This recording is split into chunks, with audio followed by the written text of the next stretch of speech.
Okay.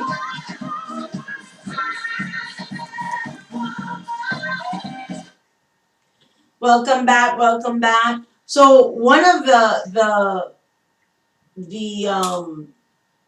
big news that I missed was Obamacare being passed. President Obama leaves his legacy around that.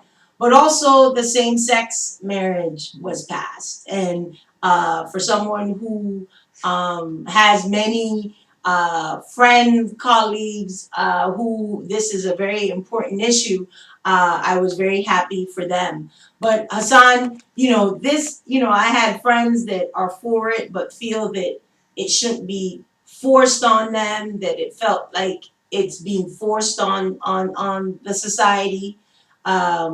For me, as someone who believes in inclusion and rights of and opportunity for those to walk in their full light and full self, I am very supportive of it. But you can be supportive, but I heard some of my friends who felt, okay, I'm supportive.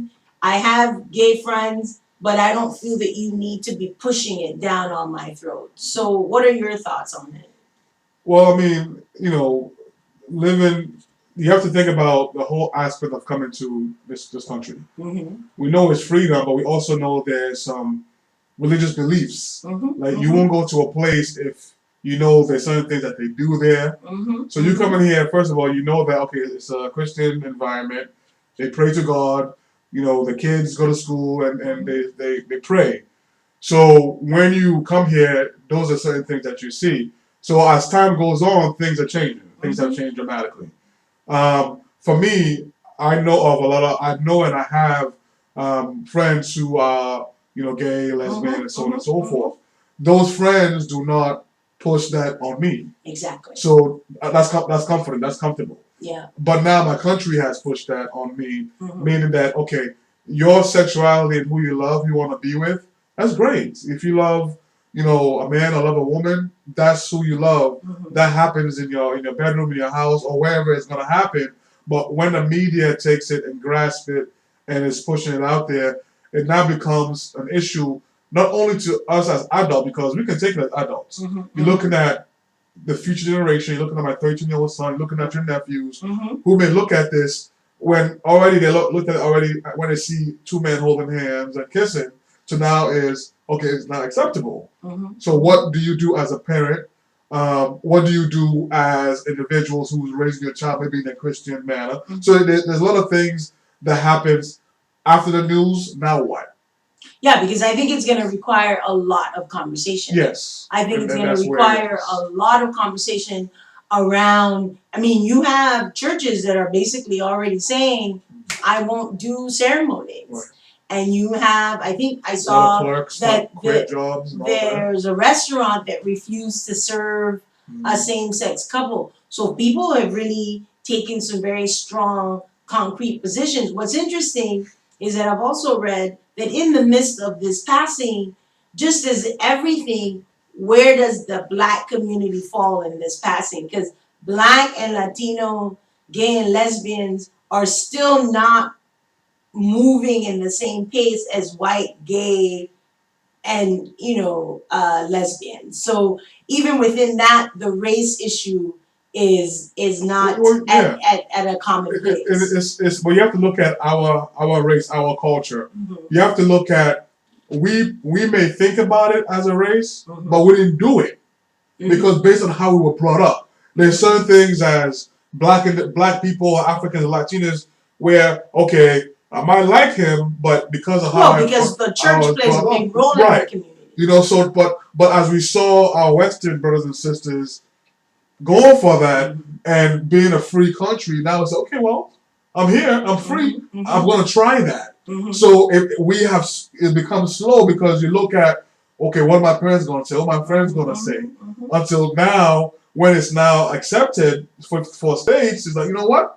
I'm out here, but it will just like the race of being Black and being Latino. It's going to take time to get to that point. But how much do you want to fight for that? When also because of your skin color, because of you're female, because you're a man, not because you're gay or lesbian. Yeah, lesbian. You know, LGBTQ. and there's one more thing that I was talking to about people at my job is the conversation came up to this was I don't think is of who you love and who you want to be with. What happens now is the reproduction of the human being. At what point do we become 30% gay lesbian environment to 70% or 80%? Let's look at that in the next 10, 20, 30 years. Where do we stand as creation of humans? And their conversation was they will want the 20% to have the babies and then they adopt them. So it goes back to us as civilization too.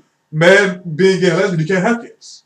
So if that their thing was if that they can't have kids together, but folks have had I have friends that right. have but done, if you have 20 or 30% the ones who are straight, that percentage is a large one.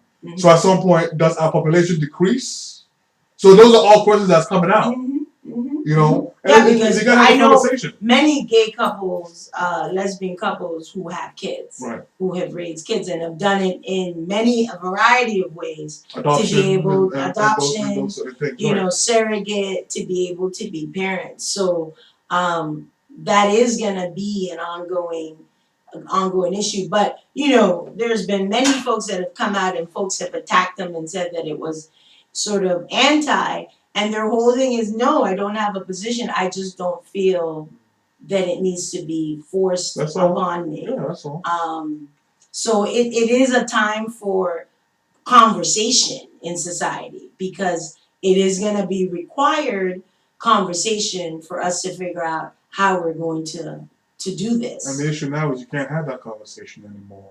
You can't have that conversation in your workplace. You can't have that conversation with your boss, because if you do, like you just said, you're anti. But I mean, to me, that's the same thing as not having a conversation about race. But people need to have the conversation for us to become better informed. But people have lost their job because of their position on gay and lesbian. And around race. And around race. But the thing is that we need to have those conversations to have a better understanding of where we stand, how we see each other, and how do we move past some of these blocks. If we don't have them, then we're not really trying to create the society that allows human beings to be seen in their human light. But where do we start? By doing what we're doing right now. Right. But what topic do we start with? Because you can't. You have to start somewhere. Let's say we're fighting for equality. You can't fight for the equality of race, then fight for something has to be the beginning point where we're here, we need to get here. Well, the thing is that whatever is more important, I support the LGBTQ, the same-sex marriage piece, but that's not my point of entry. I'm still trying to figure out how Black girls' lives are going to matter and how we are going to be seen and have less police issues and more like Ta-Nehisi Coates said today, police is not the issue. The policies, the system, how do we address those things to then move forward? So, all of us have a different point of entry, and we just need to be able to go in that door. I want the betterment of my sisters in Bolivia and in Santo Domingo and in Haiti and in Chile and in Argentina. So that's my point of entry. But if the point of entry, for folks that have been on the show, some of them, the point of entry is the same-sex marriage, then we need to be able to open up those conversations and to be able to listen to each other. We've done a great job at that with this show. Exactly. We have individuals from all walks of life come here, so we do have that platform for them, for everyone. And the thing is, it goes right into my next issue. If we don't have those conversations, then we're holding things in. Right. And we're not taking care of ourselves.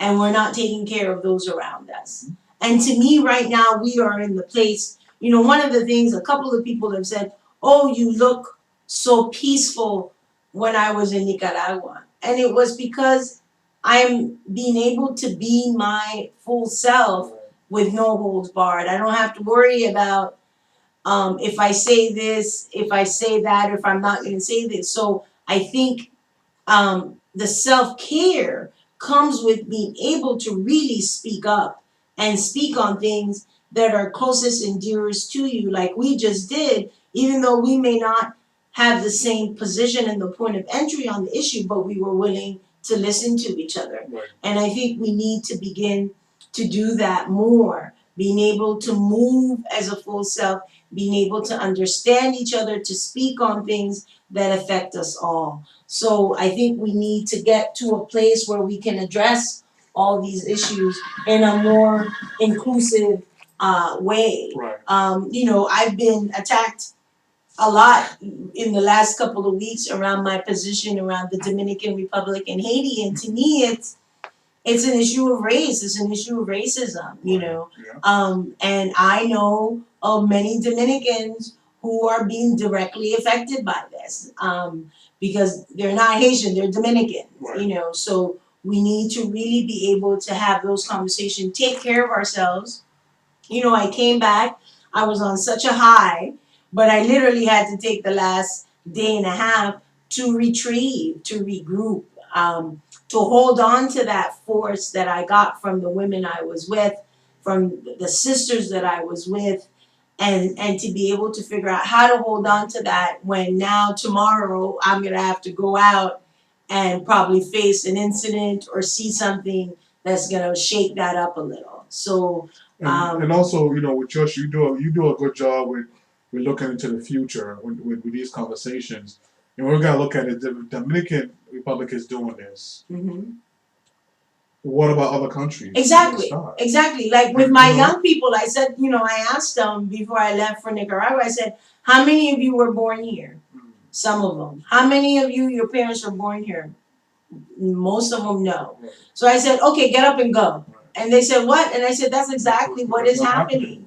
And It's sort of like your parents weren't born here, but you were born here, you got to go, which could be something that they could do here, to the same community that's doing it to the people in the Dominican Republic. But there are not, a lot of folks aren't making that connection, that by setting this precedent could set a worldwide precedence for, I wasn't born here, Right. And what does that mean? Even though I've done all the necessary Well, things to be stayed here. What if you were born here, what if my son was born here, but I wasn't? They can also say he's not. Exactly. And that's how deep it is. Exactly. But do we also educate ourselves and say, well, you brought our ancestors here. If you're gonna kick me out, then you gotta give me some reparations or something. Exactly. I'm going, but I'm not going empty-handed. Think about it. Exactly. You owe me millions and millions and millions of dollars. Absolutely. And we need, or you need to acknowledge, right, what has happened to the journey. Because one of the things about the Dominican Republic, Haiti, is that the Haitians are the workers on the sugar cane. They're the ones doing the work. Right. So we need to really begin to talk about, how do we care for ourselves? How do we care for each other? Right. And another thing, kind acts. What has been the kind act of the week that you've seen? Wow.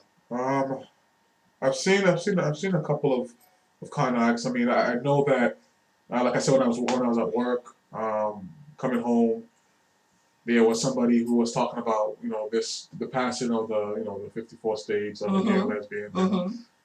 Somebody was talking negative about it, and somebody spoke up about it. So everybody has the right to love who they want to love.